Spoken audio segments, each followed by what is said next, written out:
23 ABC's Andrew Worth spoke with both protesters and supporters of the measure today about why tomorrow's Kern High School District Board meeting may be a full house. Andrew.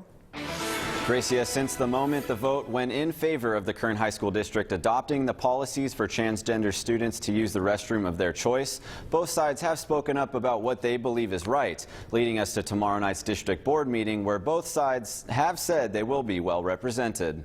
First, the board favored the policy in a close 3-2 vote. Then Chad Vegas officially announced he will not rerun for his seat on the board. But tonight, protesters and supporters of the vote claim they plan to attend the board meeting to voice their opinion. We're not going to have any shortage of opinions, that's for sure. There's going to be a lot of passions, a lot of declarations of faith and identity politics. I'm interested to see whether our community is as conservative as I think they are, if they're a community that really believes that we need to protect our children from the insanity that's coming down from the state. But growing up in Bakersfield, Miranda says he kind of expected this backlash to happen after hearing how close the results were. This community, Bakersfield in general, has gotten away with that type of behavior for quite some time. It's in our local politics, it's in our public schools.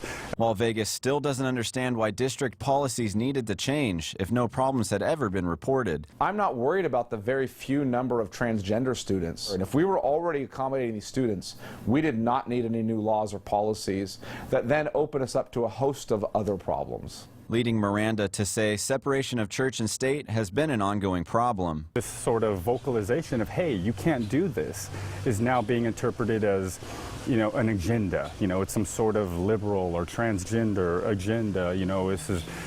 Well, no, this is a secular society, and we've said, hey, you've crossed this line.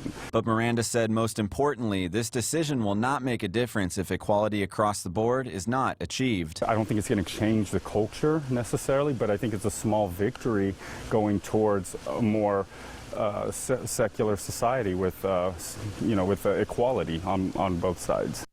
The open session part of tomorrow's meeting is set to begin at 7 p.m. with a full agenda including this highly debated topic.